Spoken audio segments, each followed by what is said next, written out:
अध्याय 5 कर्म संन्यास योग, त्याग का योग। इस अध्याय में श्री कृष्ण कर्म संन्यास योग कर्मों के त्याग का मार्ग की तुलना कर्म योग भक्ति में काम करने का मार्ग से करते हैं। वे कहते हैं हम दोनों में से कोई भी मार्ग चुन सकते हैं क्योंकि दोनों ही एक ही मंजिल पर ले जाते हैं। हालांकि वे बताते हैं कि कर्मों का त्याग करना बहुत चुनौतीपूर्ण है और इसे केवल वे ही लोग बिना किसी दोष के कर सकते हैं जिनका मन पर्याप्त रूप से शुद्ध है। मन की शुद्धि केवल भक्ति में काम करके ही प्राप्त की जा सकती है। इसलिए कर्म योग अधिकांश मानव जाति के लिए अधिक उपयुक्त मार्ग है। शुद्ध बुद्धि वाले कर्मयोगी अपने सांसारिक कर्तव्यों को बिना किसी फल की आसक्ति के करते हैं। वे अपने सभी कर्मों और उनके परिणामों को भगवान को समर्पित करते हैं। जैसे कमल का पत्ता पानी पर तैरता है, वह भी भीगता नहीं है, वैसे ही कर्मयोगी भी पाप से अप्रभावित रहते हैं। वे जानते हैं कि आत्मा इस शरीर में निवास करती है जो 9 द्वारों वाले नगर के समान है। इसलिए वे अपने आप को अपने कर्मों का न तो कर्ता मानते हैं और न ही भोक्ता। समता की दृष्टि से संपन्न वे ब्राह्मण, गाय, हाथी, कुत्ते और कुत्ते को खाने वाले को समान रूप से देखते हैं। परम सत्य में स्थित ऐसे सच्चे ज्ञानी लोग भगवान के समान दोषरहित गुणों का विकास करते हैं। अज्ञानी सांसारिक लोग यह नहीं जानते कि वे अपनी इंद्रियों के विषयों से जो सुख भोगने का प्रयास करते हैं वही उनके दुख का मूल है। हालांकि कर्मयोगियों को ऐसे सांसारिक सुखों से कोई आनंद नहीं मिलता है। इसके बजाय वे अपने अंदर निवास करने वाले भगवान के आनंद का आनंद लेते हैं। भगवान श्री कृष्ण फिर कर्म संन्यास योग या त्याग के मार्ग का वर्णन करते हैं। वे कहते हैं कि कर्म सन्यासी अनेक तपस्या करके अपने मन, बुद्धि और इंद्रियों को नियंत्रित करते हैं। बाहरी सुखों के बारे में अपने सभी विचारों को बंद करके वे भय, इच्छा और क्रोध से मुक्त हो जाते हैं और अपनी सभी तपस्याओं में ईश्वर की भक्ति को शामिल करके वे दीर्घकालीन शांति प्राप्त करते हैं। अर्जुन बोले, हे श्री कृष्ण, आपने कर्म संन्यास की प्रशंसा की है और कर्मयोग करने की भी सलाह दी है। कृपया मुझे निश्चय पूर्वक बताइए कि इन दोनों में से कौन अधिक लाभदायक है। भगवान ने कहा, कर्म संन्यास और कर्म योग दोनों ही मार्ग परम लक्ष्य की ओर ले जाते हैं, लेकिन कर्म संन्यास से कर्म योग श्रेष्ठ है।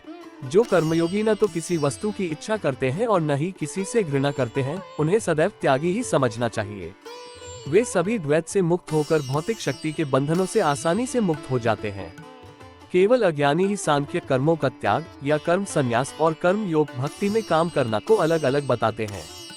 जो लोग वास्तव में विद्वान हैं, वे कहते हैं कि इनमें से किसी भी एक मार्ग पर खुद को लागू करके हम दोनों के परिणाम प्राप्त कर सकते हैं। जो परमपद कर्म संन्यास से प्राप्त होता है वही भक्तिपूर्वक कार्य करने से भी प्राप्त होता है। अतः जो लोग कर्म संन्यास और कर्म योग को एक ही समझते हैं, वे वास्तव में वस्तुओं को उनके वास्तविक रूप में देखते हैं। हे महाबाहो अर्जुन, भक्तिपूर्वक कर्म किए बिना पूर्ण त्याग कर्म संन्यास प्राप्त करना कठिन है, परंतु जो कर्मयोग में निपुण है वह शीघ्र ही परब्रह्म को प्राप्त कर लेता है। जो कर्मयोगी शुद्ध बुद्धि वाले हैं तथा जो मन और इंद्रियों को वश में रखते हैं, वे सभी जीवों में सभी आत्माओं की आत्मा को देखते हैं। वे सभी प्रकार के कर्म करते हुए भी कभी उलझते नहीं हैं। कर्मयोग में दृढ़ रहने वाले लोग हमेशा ये सोचते रहते हैं कि मैं करता नहीं हूँ, यहाँ तक कि वे देखते, सुनते, स्पर्श करते, सूंघते, चलते, सोते, सांस लेते, बोलते, मलत्याग करते, पकड़ते, आंखें खोलते या बंद करते समय भी ऐसा ही सोचते रहते हैं। वे दिव्य ज्ञान के प्रकाश से देखते हैं कि केवल भौतिक इंद्रियां ही अपने विषयों के बीच विचरण कर रही हैं। जो लोग समस्त आसक्ति को त्याग कर अपने कर्मों को भगवान को समर्पित कर देते हैं, वे पाप से उसी प्रकार अछूते रहते हैं जैसे कमल का पत्ता जल से अछूता रहता है। योगी जन आसक्ति का त्याग करके केवल आत्मशुद्धि के उद्देश्य से ही शरीर, इंद्रिय, मन और बुद्धि से कर्म करते हैं। कर्मयोगी समस्त कर्मों के फल भगवान को अर्पण करके शाश्वत शांति प्राप्त करते हैं, जबकि जो लोग कामनाओं से प्रेरित होकर स्वार्थपूर्ण उद्देश्य से कर्म करते हैं, वे कर्मों के फल में आसक्त होने के कारण फंस जाते हैं। जो देहधारी प्राणी आत्मसंयमी और विरक्त हैं, वे 9 द्वारों वाले नगर में सुखपूर्वक निवास करते हैं और इस विचार से मुक्त रहते हैं कि वे किसी भी चीज के कर्ता या कारण हैं। न तो कर्तापन का भाव और न ही कर्मों की प्रकृति भगवान से आती है, न ही वे कर्मों के फलों का निर्माण करते हैं। ये सब भौतिक प्रकृति के गुणों द्वारा किया जाता है। सर्वव्यापी ईश्वर किसी के पाप पुण्य में भाग नहीं लेता। जीवात्माएं मोहग्रस्त हैं क्योंकि उनका आंतरिक ज्ञान अज्ञान से ढका हुआ है। परंतु जिन लोगों का अज्ञान दिव्य ज्ञान द्वारा नष्ट हो जाता है, उनके लिए परम सत्ता प्रकट हो जाती है। जिस प्रकार सूर्य उदय होने पर सब कुछ प्रकाशित कर देता है।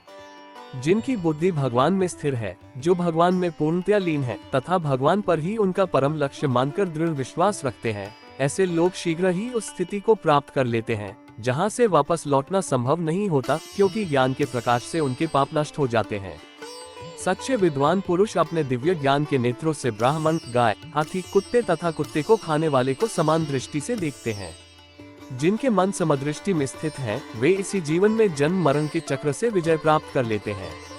उनमें ईश्वर के दोषरहित गुण विद्यमान होते हैं और वे परम सत्य में स्थित होते हैं। वे ईश्वर में स्थित होकर दिव्य ज्ञान की दृढ़ समझ रखते हुए तथा मोह से अप्रभावित होकर न तो किसी सुखद वस्तु को पाकर प्रसन्न होते हैं और न ही किसी अप्रिय वस्तु को पाकर शोक करते हैं। जो लोग बाह्य इंद्रिय सुखों में आसक्त नहीं होते, वे स्वयं में दिव्य आनंद का अनुभव करते हैं। योग के माध्यम से ईश्वर से एकाकार होकर वे अनंत सुख का अनुभव करते हैं। इंद्रिय विषयों के संसर्ग से उत्पन्न होने वाले सुख सांसारिक मन वाले लोगों को भले ही सुखदायी प्रतीत होते हो, किंतु वास्तव में वे दुख के कारण हैं। हे कुंती पुत्र, ऐसे सुखों का आदि और अंत होता है, अतः बुद्धिमान लोग उनमें आनंद नहीं लेते। वे व्यक्ति योगी हैं जो शरीर त्यागने से पहले इच्छा और क्रोध की शक्तियों को नियंत्रित करने में सक्षम हैं, और केवल वे ही सुखी हैं। जो लोग अपने भीतर प्रसन्न हैं, अपने भीतर ईश्वर के आनंद का आनंद ले रहे हैं तथा आंतरिक प्रकाश से प्रकाशित हैं, ऐसे योगी भगवान के साथ एक हो जाते हैं और भौतिक संसार से मुक्त हो जाते हैं। वे पवित्र पुरुष जिनके पाप धुल गए हैं, जिनके संशय नष्ट हो गए हैं, जिनके मन अनुशासित हैं तथा जो सभी प्राणियों के कल्याण के लिए समर्पित हैं, वे ईश्वर को प्राप्त करते हैं और भवसागर से मुक्त हो जाते हैं। उन सन्यासियों के लिए जिन्होंने निरंतर प्रयास से क्रोध और वासना को तोड़ दिया है, जिन्होंने अपने मन को वश में कर लिया है तथा जो आत्म साक्षात्कार प्राप्त कर चुके हैं, भौतिक संसार से मुक्ति यहीं और परलोक दोनों में है। बाह्य भोग के सभी विचारों को बंद करके अपनी दृष्टि को भवों के बीच के स्थान पर स्थिर करके नासिका में आने जाने वाले श्वास के प्रवाह को समान करके तथा इस प्रकार इंद्रियों, मन और बुद्धि को वश में करके जो मुनि इच्छा और भय से मुक्त हो जाता है, वह सदैव स्वतंत्र रहता है। मुझे समस्त यज्ञों और तपों का भोक्ता, समस्त लोकों का परमेश्वर तथा समस्त जीवों का निस्वार्थ मित्र जानकर मेरा भक्त शांति प्राप्त करता है।